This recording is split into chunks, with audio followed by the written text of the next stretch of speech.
चटपटी चटनियाँ, आलू के पराठे, गोभी के पराठे, बच्चों के लिए डिफरेंट टाइप ऑफ टिफ़िन का आइटम, इलेक्ट्रिक अप्लायंसेस और खूब सारे फैंसी यूटेंसिल्स खूब यूज करते हैं, खूब खाते पीते हैं।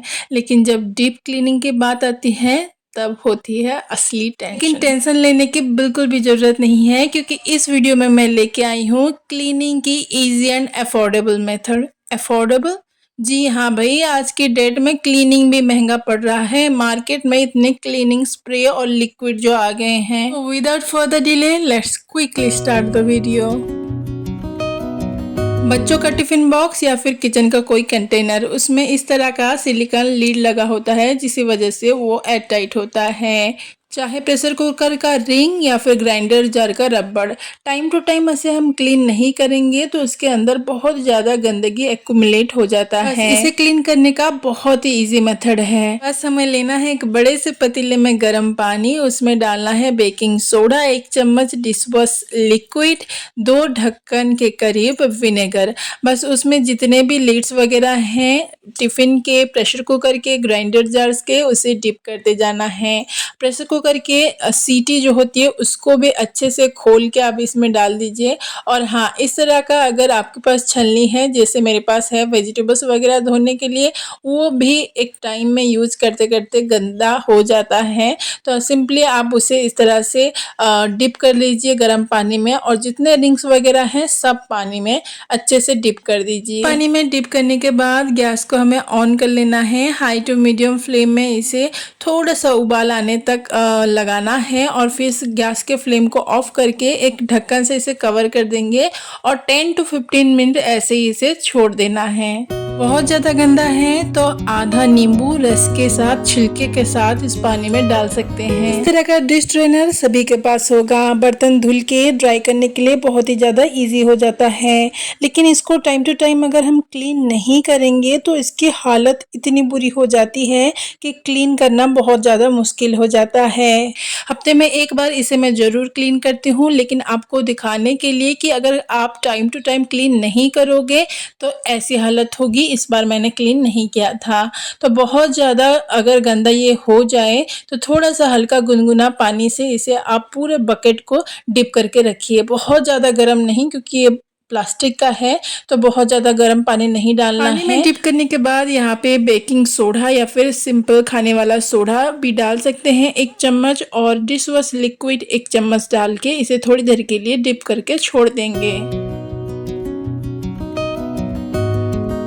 10 मिनट बाद हमें एक स्टील का स्क्रबर लेना है और हल्के हाथ से स्क्रब करना है। जी हाँ, बिल्कुल ज़्यादा मेहनत नहीं लगेगी, ज़्यादा घसने की ज़रूरत नहीं है, क्योंकि हल्के गुनगुना पानी में ये डिप होके ना उसके जितने भी गंदगी मैल है वो फूल जाती है। तो हल्के हाथ से स्क्रब करने से ही उसके सारी गंदगी आराम से निकल जाती है। बकेट के जो कोने हैं उसे आप पुराने टूथब्रश के हेल्प से इजीली क्लीन कर सकते हैं। बचे हुए गर्म पानी को ऐसे ही हमें ड्रेन नहीं करना है। स्क्रबर से अच्छे से सिंक को स्क्रब कर लीजिए। मैंने उस गर्म पानी में जितने भी क्लीनिंग ब्रश, वाइपर वगैरह थे उसे भी अच्छे से डिप करके क्लीन कर लिया। सिंक में जो जाली लगी होती है उसे भी आप अच्छे से निकाल के स्क्रब कर लीजिए। देखो, डेली बेसिस में तो क्लीन करते ही हैं, लेकिन मंथ में एक बार डीप क्लीन बहुत ज़रूरी है।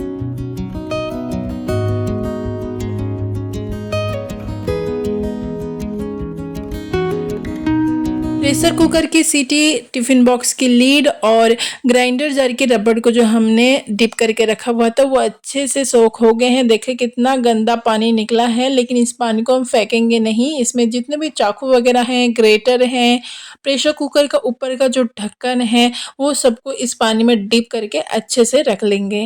प्रेशर कुकर के रिंग, लीड वगैरह को कोई एक्स्ट्रा लिक्विड देने की ज़रूरत नहीं है। खुले पानी में इसे अच्छे से हाथ से धो लेंगे और ये बिल्कुल क्लीन हो जाएगा।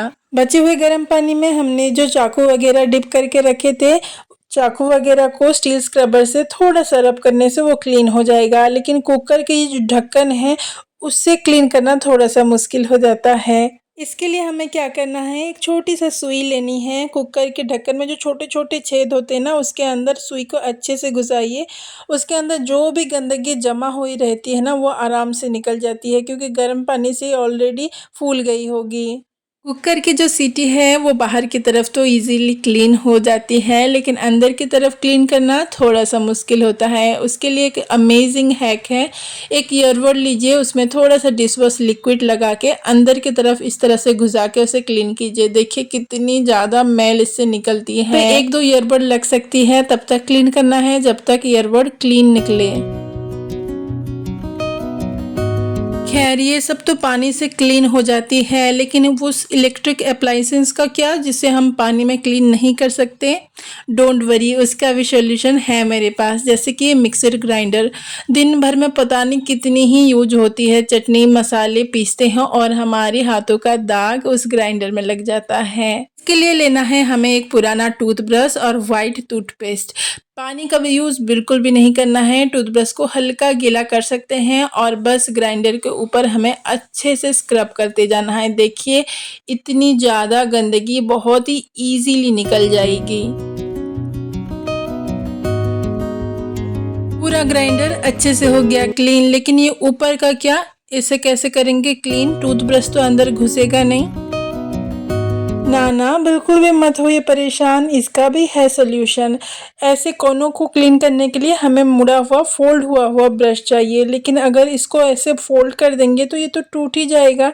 इसके लिए हमें एक चाकू लेना है, उसको थोड़ा सा हल्का गर्म करना है और टूथब्रश के जो ब्रशिंग पार्ट है उसे उसके हैंडल से कट कर लेना है और इसको हल्का गर्म करके आपस में इसे चिपका देना है, जैसे कि आप वीडियो में देख पा रहे होंगे।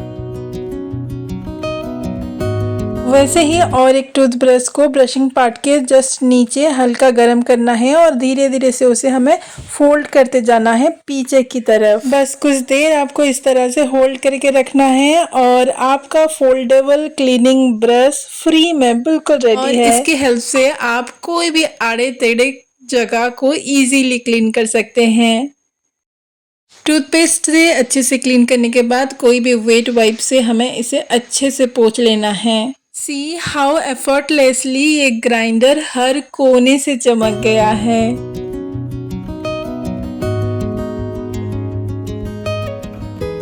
मिक्सर ग्राइंडर तो चमक गया है, लेकिन इस जार का क्या जिसमें हम टेस्टी टेस्टी चटनी बना के खाते हैं, इसे कैसे साफ करूंगी? इसे साफ करना तो कितना मुश्किल है, ऐसे मैं भी बोलती थी ये हैक जानने से पहले। इस जार को क्लीन करने के लिए हमें लेना है थोड़ा सा बेकिंग सोडा और उसमें 1 चम्मच डिश वॉश लिक्विड, 1 चम्मच नमक और बहुत ज़्यादा गंदा हुआ है तो हाफ नींबू का रस छिलके के साथ ही डाल देना है। बस फिर क्या, हमें अच्छे से ग्राइंडर चला लेना है। बस आप मेरी तरह रेगुलर बेस पे इसे क्लीन करते रहते हो तो रब करने की भी ज़रूरत नहीं है, लेकिन क्लीन नहीं करते बीच बीच में तो थोड़ा सा जो हम नींबू डाले थे ना उसी से ही थोड़ा सा हल्का रब कर लीजिए। और आप यहाँ पे देख ही सकते हैं कितना ज़्यादा ये क्लीन हो गया है, उसका कैप भी बहुत अच्छे से क्लीन हो गया है। और इस पानी को हम बिल्कुल भी फेंकेंगे नहीं, वेस्टेज नहीं करेंगे। इस पानी को एक बाउल में निकाल लीजिए और जार के नीचे की तरफ जो मैला हुआ है, गंद हुआ है, उसे एक टूथब्रश के हेल्प से अच्छे से क्लीन कर लीजिए। देखा कितनी कम मेहनत में हमारा जार स्पार्कलिंग क्लीन हो गया। यहाँ पे जार को क्लीन करने के लिए हमने जो सॉल्यूशन बनाया था उसको फेंकेंगे नहीं, सिंक के पास जो नल लगा है उसको करेंगे क्लीन, क्योंकि किचन के अंदर है और बार बार टच करते हैं तो बहुत ज़्यादा गंदी और ग्रीसी हो जाता है बहुत जल्दी, क्योंकि उस सॉल्यूशन में नींबू गिरा है और डिश वॉश लिक्विड नमक है, तो इस ग्रीस को अच्छे से क्लीन करेगी बहुत ही कम मेहनत में। देखो चमक गया ना एकदम नया जैसा, जैसे कभी गंदा हुआ ही नहीं था। देखो पराठे तो वैरायटी खाते हैं, लेकिन जब तवा क्लीन करने की बारी आती है तो नानी दादी याद आ जाती है ना। मैंने एक सोशल मीडिया में हैक देखा था बहुत ही ज़्यादा डेंजरियस। बाथरूम क्लीनर को तवे कढ़ाई को क्लीन करने के लिए यूज कर रहे हैं। ऐसा डेंजरियस हैक बिल्कुल भी यूज़ मत कीजिए, भले ही गंदे बर्तन में खा लीजिए, ना ही ऊपर ना ही पीछे की तरफ। गलती से भी ये केमिकल हमारी बॉडी में चला जाएगा तो क्या होगा सोचिए। यहाँ पे इतनी गंदी तवा या फिर कढ़ाई को क्लीन करने के लिए सच में नानी का नुस्खा ही काम आएगा। गैस को हाई फ्लेम में रखिए, उसके ऊपर तवा को एकदम गरम करना है हमें, उलट पुलट के किनारे से सभी तरफ हमें इसे आग दिखाना है। और जैसे ही गरम हो जाए, एकदम धुआं निकलने लगे, वैसे ही एक स्पैचुला या फिर चाकू कोई भी नुकीला लेके इसे खुरदना है। इस तरह से बिल्कुल भी ज़्यादा मेहनत नहीं लगेगी, हल्के हाथ से खुरदने से ही इसके जो मैली गंदगी है ना, जो जमी रहती है, वो आराम से निकलने लगेगी, जैसे वीडियो में आप देख सकते हैं।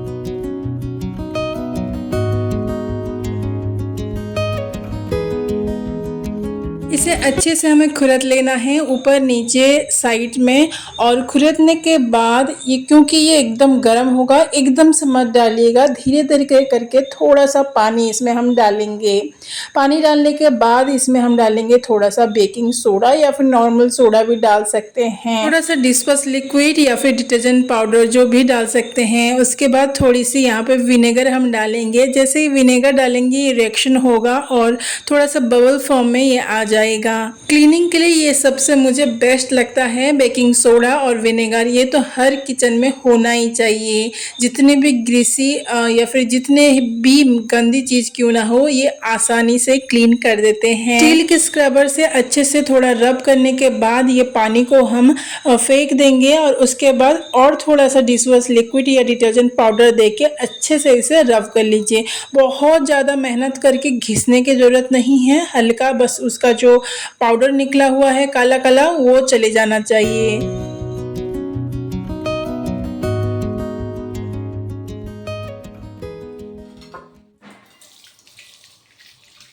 Here our tawa is ready again to make tasty parathas.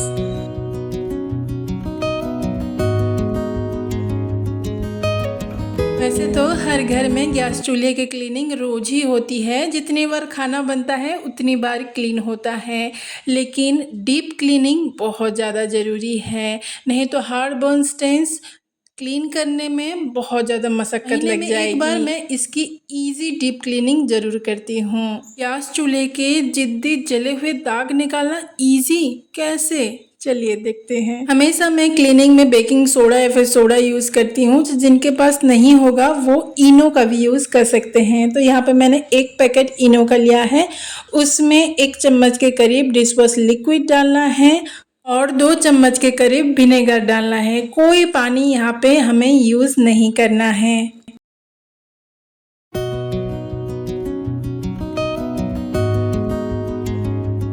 बस इस सॉल्यूशन को अच्छे से हमें मिक्स करना है और गैस स्टोव के जो भी स्टैंड है, बर्नल है, उसके ऊपर अच्छे से अप्लाई करना है। नींबू का कोई छिलका या फिर कोई स्क्रबर से आप इसे अच्छे से अप्लाई कीजिए। याद रखें यहाँ पे कोई पानी का यूज़ नहीं करना है।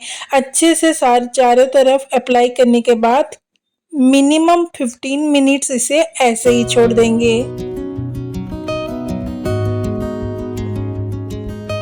बर्नल जब तक रेस्ट कर रहे हैं तब तक ये ग्रेसी गंदा सा दिखने वाला इलेक्ट्रिक बोर्ड को हम क्लीन कर लेते हैं। पहले इलेक्ट्रिक बोर्ड क्लीन करना मतलब मुझे बहुत ज़्यादा डर लगता था, क्लीन होगा या नहीं, करंट तो नहीं लगेगा, बहुत ज़्यादा घिसना पड़ेगा, हाथ दुखेगा वगैरह वगैरह। ये हैक जानने के बाद चुटकियों में मेरी इलेक्ट्रिक बोर्ड क्लीन हो जाते हैं। जितने भी पुराना 10-12 साल पुराना इलेक्ट्रिक बोर्ड भी आपके घर का चुटकियों में क्लीन हो जाएंगे। क्या है वो हैक, आगे देखिए। पहले तो इस इलेक्ट्रिक बोर्ड को मैंने अच्छे से एक ड्राई क्लॉथ में क्लीन कर लिया, जब जो भी डस्ट वगैरह है वो निकल गया।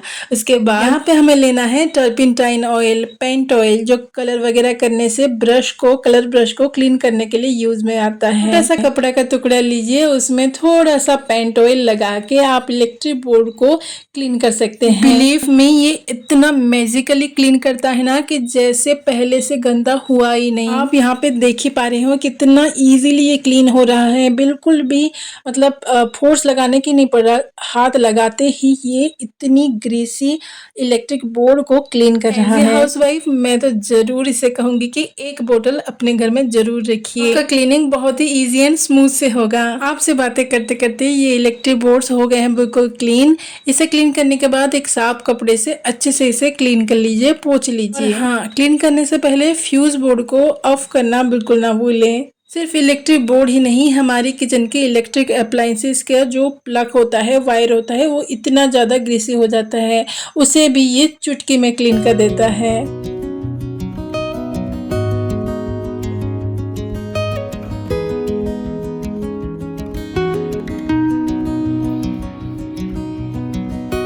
हमारा गैस बर्नर और स्टैंड को सोक करते 10-15 मिनट हो गया था। देखिए हाथ से ही थोड़ा सा ना उसकी गंदगी निकल आ रही है, क्योंकि ये बहुत ही अच्छा काम करता है ये सॉल्यूशन जो हमने लगाया था। हल्का स्टील स्क्रबर या नॉर्मल स्क्रबर से थोड़ा सा स्क्रब करना पड़ेगा, क्योंकि हार्ड बर्न स्टेन्स ना बहुत ज़िद्दी होते हैं, निकलते नहीं हैं।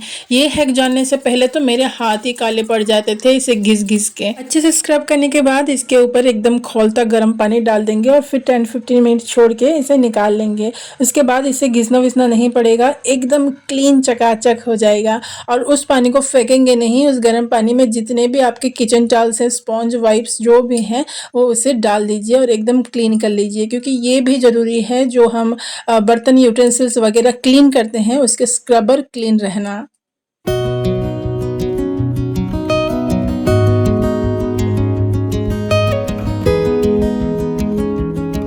फ्रेंड्स, कैसा लगा आज का easy, practical and affordable cleaning hacks? Comment में ज़रूर बताना। अच्छा लगा हो तो एक लाइक कर दिया करो यार, मुझे पता है आप देखते हो लेकिन लाइक करना भूल जाते हो।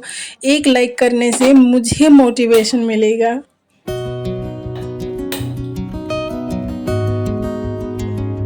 अगर आपको एक हाउसवाइफ की छोटी बड़ी कोशिशें देखनी है घर सजाने की, खुद की ख्याल रखने की, तो एकदम सही चैनल पे आए हैं। सब्सक्राइब नहीं किया है तो प्लीज़ कीजिए, और जिन लोगों ने कर लिया है उनको बहुत बहुत धन्यवाद। आज के लिए बस इतना ही। मिलते हैं अगले वीडियो में एक नई कोशिश के साथ। तब तक के लिए खुद का और खुद के घर का खूब ख्याल रखें।